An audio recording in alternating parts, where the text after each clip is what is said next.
Hello, everybody, and welcome back to BC Buckets. I'm Matthew Bruni, and joining me once again is Colin Mitchell. Today, Colin, it's your day.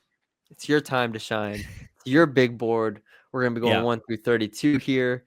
You'll be going by tiers, laying out all the reasons why you are higher on some players, lower on some players, quick analysis, so on and so forth. I'll ask some questions, and we can get right into it. So are you ready? Yes. Preface everybody. My board is a lot different than Bruni's. So if you're just coming from his video, then you'll either be shocked or if you hated Bruni's board, you like my board maybe better. Hopefully, we'll Either see. excited or disappointed, one of the two. We'll see. Yeah. All right, let's jump right into it, Colin. All right. So breaking Take it this away. down by tiers like Bruni did. I kind of rate my players a little bit different in terms of tiers. So it'll be all NBA types. So you got Cooper Flag 1, that's tier 1. Tier 2 would be that all-star type you hope player. Like I think that's pretty surefire. So Yeah. just to talk about Cooper Flag and Dylan Harper for a second. Cooper Flag being tier 1, I think it's pretty obvious. I mean, he does everything well. In our video that we did of him, our title was literally the only player that we've scouted that has no flaws, because he really doesn't have any flaws. Every skill that you evaluate is how good can this be? Into what kind of star he could be. I mean, there's really, his floor is sky high and his ceiling is sky high, and that's a player you don't really see often. So Dylan Harper is just in my second tier because honestly, the second tier is a tier that would mostly be the number one pick in most drafts. Dylan Harper is going to be a guy that I think who I compared to Cade Cunningham, who's just a functional, efficient basketball player. He's not going to wow you with any skill like Cooper Flag can, but I think just the way he plays the game is very efficient, and it bodes well in today's NBA, especially when you do have larger guards, and him being 6'6" and being able to pass the ball the way he can, I think is gonna. I mean, it fits almost every team. So those are my first two tiers: all NBA type, all star type, and then we'll get to tier 3, which is going to be pick 3 through 10. This is going to be the high upside, I guess, possible all star type players, but nothing's guaranteed here. So for 3, we got VJ Edgecombe. I just think the athleticism you have to buy. He's an elite athlete, probably the best athlete in this draft class, and I think the rest of his game can kind of come around with that. I mean, he's a defensive playmaker. Offensively, he's not quite there yet, but I think with the skills that he does have, he can affect the court enough to where he can stay on the floor, and then hopefully he can develop into a player that gets a little bit more offensive game and can create a little bit more for himself. Moving on to 4, it's going to be Colin Knippel. I wish I kind of like you, Bruni. It was kind of hard to separate the two because you have a player that's so, I guess, efficient on the offensive end and can score at will, and then you have another player who's just athletically insane.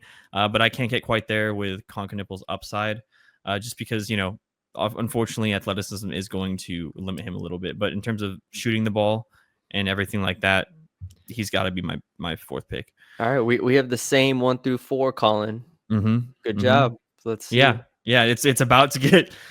Yep. 5. How far down you want me to scroll? Just 1? Yeah, I think you got to do 1 here because it's gonna get lower and you're gonna realize someone's missing, and you're gonna shake. Where is Noah Essengay? It's not Noah Essengay, though he is lower than you had him. So, okay, anyways, right. number 5, Colin Murray Boyles. When I watched him, I was like, oh yeah, this is my NBA player. Not just because my name is Colin, but also because when you watch him, we're talk about efficiency with a guy that has one move, but can get to the basket, scores very efficiently, and then defensively is just all over the place. I think he is going to be. I think he has a possibility to be a very, very good player. And I think his playmaking is underrated a little bit. I think he can be a hub. I know a lot of people don't really believe in that, but listen, I'm all in on the CMB train. So he's my pick at 5. Ooh. Common Malawach. I am, I guess, higher or on par with people. Yeah. I'm kind of going back on how I normally rate bigs. It's usually the raw big who doesn't play a lot of minutes I am against. And unfortunately for old me, I am buying Malawach. So I just think that defensively, he is going to translate right away in the NBA. I think offensively, he can get there. He hasn't been playing basketball that long. And I think just because of his size and athleticism, and with him only being 19 years old, he's going to be somebody that can affect a team, make an effect for an NBA team right now, and then possibly become, a top. You'd like to hope 10 center if you're taking him at 6. So All right, Carter Bryant at 7. Carter Bryant at 7, higher than most people here. Not crazy though, but I think even though he didn't play a lot and kind of broke into that Arizona rotation later, in terms of minutes, I just think that he has the potential to be a star upside wing just with his defense and his just intangibles. I think he can come in right away and be a 3-D type guy. And I mean, if you get that, then wings normally can kind of project into anything. Okay. Jeremiah Fears, higher than you. Yes. Higher than you.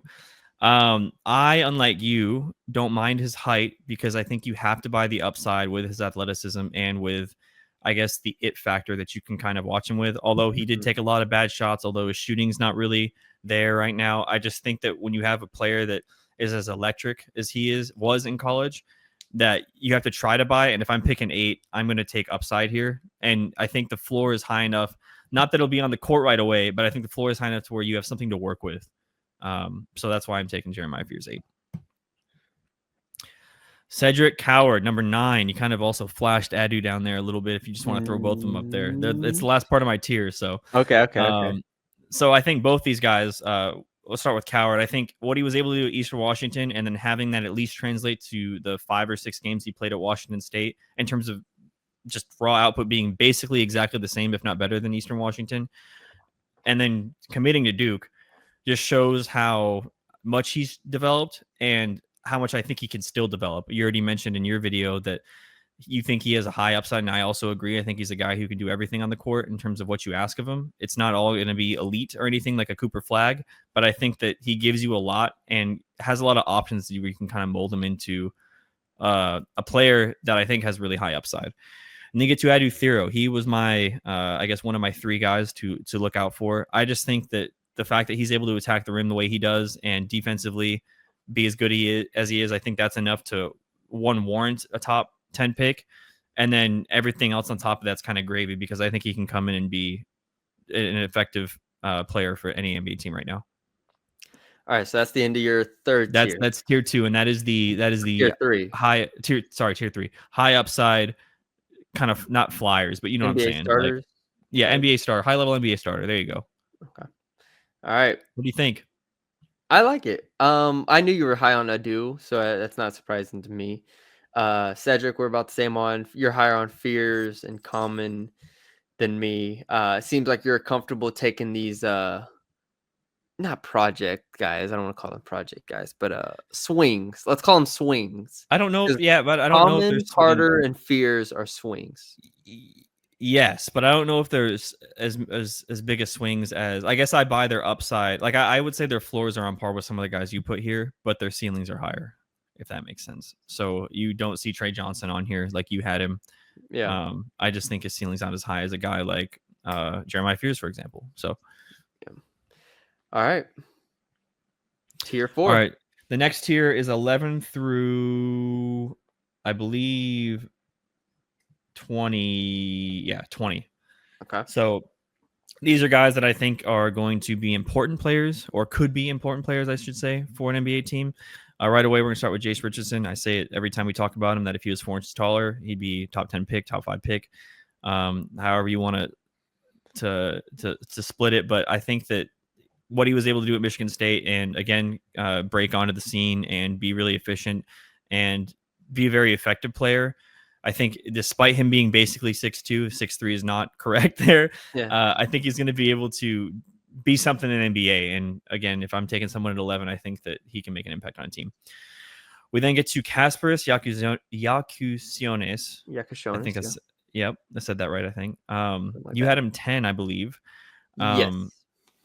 I mean, I'm not super low on him, obviously, with consensus being about 10, but I struggle to see, I guess, the upside a little bit. I am worried about his athleticism and the way that'll kind of translate to the NBA. I'm not really sure about that yet, but I will say, even though he has high turnover numbers, I'm not in the group that thinks that that's like unfixable, I guess, at the next level. I think that you have to buy his passing and at least buy his shooting. So yeah, the shooting.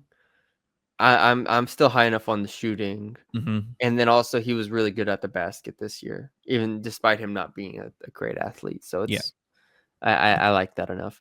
All right, let's keep going. 13, Thomas Sorber, my guy. I was originally going to have him in one of my 3 picks for this year, but I'm still unsure about that foot injury. Bigs with foot injuries obviously always have a problem. I would have had him higher if he didn't have the foot injury, and that just shows you what I think about him. I think that defensively, he's again going. I'm big on defense, I guess this year. I keep saying that. Yeah, Um, Defensively, I just think he's going to be able to help an NBA team, and then offensively, although he plays a little bit old school, I just think that if you're gonna compared to a lot of these like later guys that are projects, like you think of like a Baron J or a even if you go further down, even though they shoot threes like a Kalkbrenner or somebody like that, I just think that what you have here is more of a foundation as a big, whereas you're kind of trying to project even on defense for those other guys, or just in terms of what they're able to do at the 5 position. So he needs to gain a little bit of weight, and watch that foot injury. But I think he's gonna be a really good player. Ace Bailey, it's 14. Bailey. So this is obviously a surprise. I am off the Ace Bailey train completely.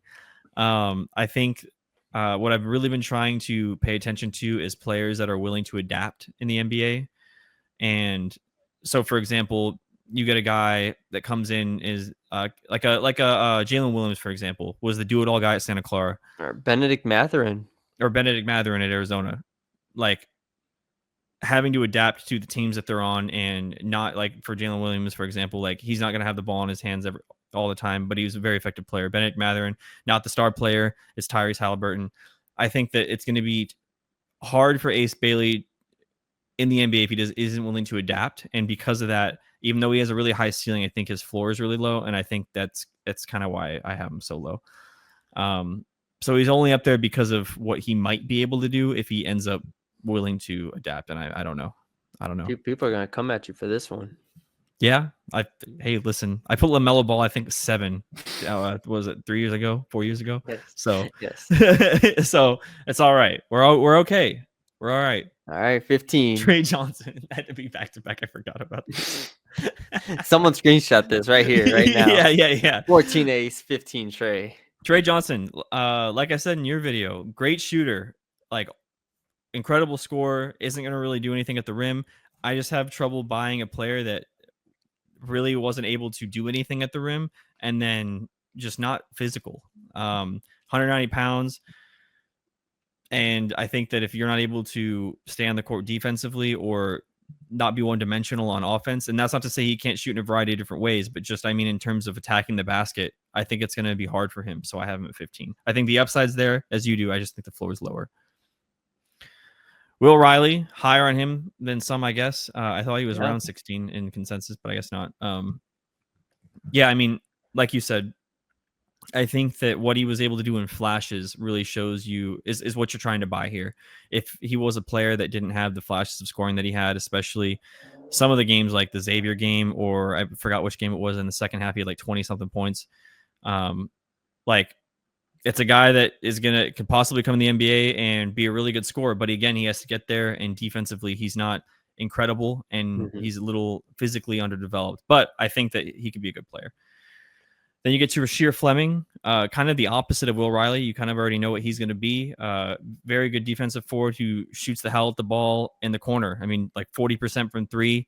All of them on catch and shoots, I believe, if I'm remembering correctly. And again, he's a player that can come in and I think affect the court right away. And I think he can also play a little bit of small ball 5, and that's kind of interesting to me. And then maybe the 3 if he gets a little bit more athletic. Yeah, no off the dribble shooting for Rasheer, but no.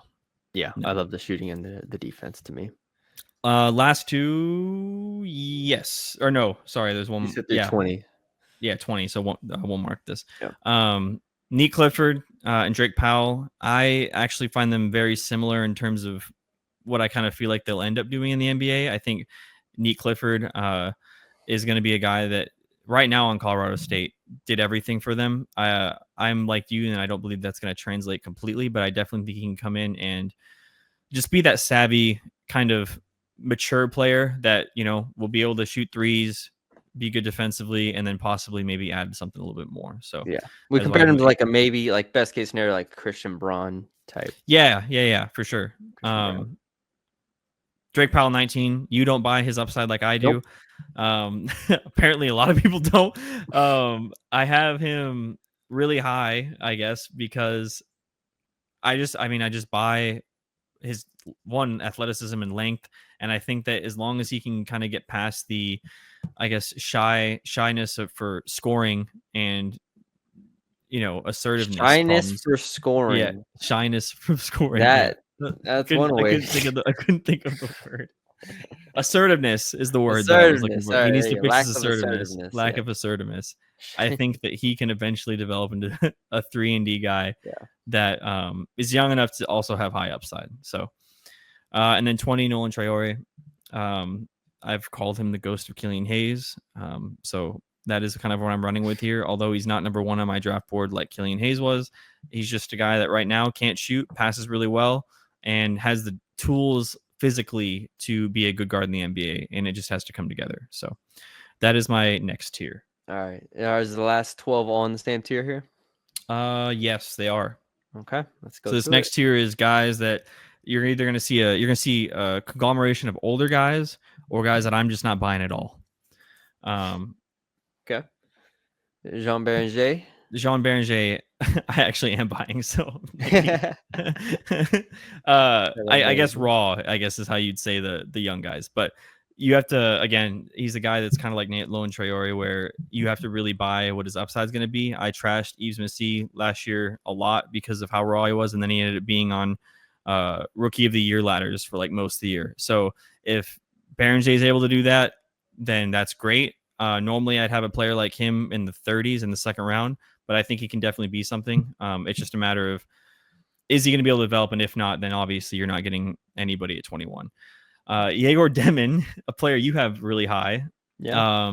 I just can't get there with the shooting. I think he is a one-trick pony with passing, and that's it. You want to pause and get your camera? No, it's all right. Okay.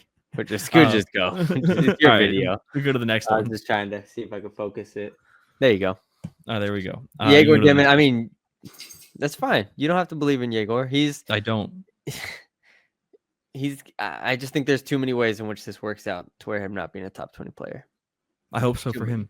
If You he know? is another, I mean, it's not like he's Alexei Pokazevsky over here, who we're just like looking at him like I don't think he's he's in the circus or something. Like I he's don't. a tall guy No. I pass. don't think that at all. I Tall just guy think can that pass the he's a basketball. really good pass. I think he's a really good passer. It's just All right, I let's don't keep know if the moving. shot's gonna work. Let's keep Danny moving on. Wolf, basically the same player as Yegor Demon, except he's listed as a center.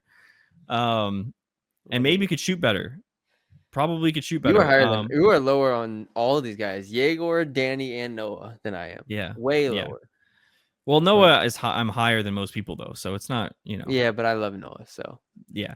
you Danny Wolf, like I just don't know if there's I mean, you obviously, it's cool to see a 7-foot center that can pass the ball and shoot the ball like he can.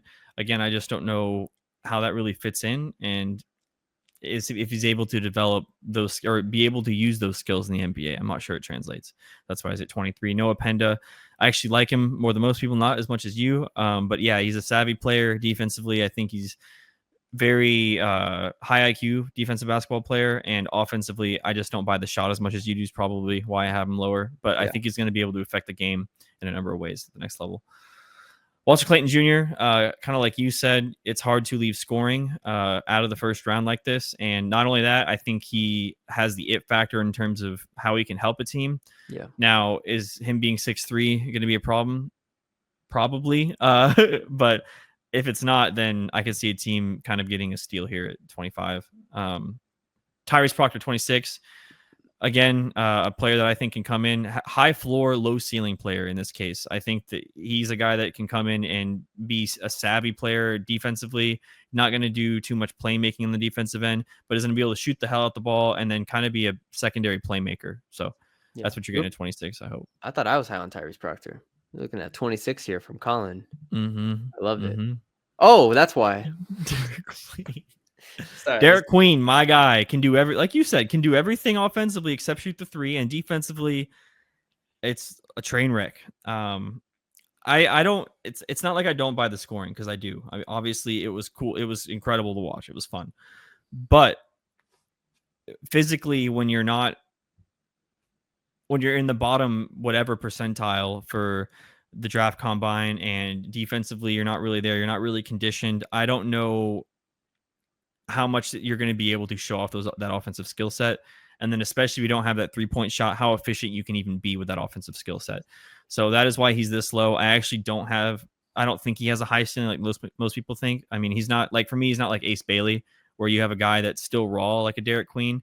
But the difference between these two is that Ace can shoot the ball a little bit, and obviously can make a variety of different types of shots. And then two, he has the physicals defensively to be good. So Yeah. Asa Newell, I just think he's a guy. I don't really buy a lot from him. I don't buy his shot. I know he's not like 20 or 21 or anything, or any late 20s or anything like that, or early 20s, I should say. But he's I just don't buy anything with him. So sorry, Asa. But yet you still have him higher than Noah Essengay. Yeah, I'm kind of over. I'm gonna explain this. I'm kind of annoyed by the let's get a guy who can't do anything, but looks like he might be able to if we just happen to get him in the hands of the right coaches to shoot the ball, to pass the ball, to dribble the ball, to IQ wise be there. And that's not to say that he, like, defensively, I think he's pretty good. He can definitely do some things offensively. Like, I think he can run in transition and do stuff like that. But when you have, I hate the trend. The trend of drafting like a Bilal Koulibaly really high. I don't even use Bilal Koulibaly. You could just go to last year where it was Tejan Salon and it was Cody Williams. Same. But I mean, in terms of like comparing prospects, like I would say that he's closer to Bilal. Maybe not playmaking, obviously, to where he's looking like a guard out there. But yeah, I mean, I'm tired of the trend of, oh, here's this guy who's really good physically, but he has nothing else. Let's draft him because he's 18. I'm just not a fan of that. So I have him 29. Sorry, I was looking through some of the other names in the past. 30.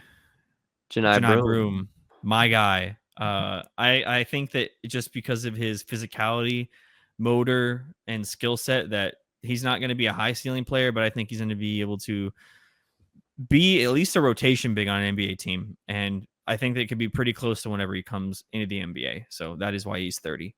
And then I'll just finish up the last two, since you have you also did 32. So Chaz Lanier, I compared him to Malik Beasley. That's all I saw whenever he was shooting the ball, and he had that game against Baylor where you're like, okay, and all the threes just kept going in. So if he's able to shoot the ball lights out at the next level, and that's all he can do, and at least defend at somewhat of a good high level, or not a high level, but high level for him, then I think it's a good pick. And then Ryan Kalkbrenner, I've been back and forth on this guy.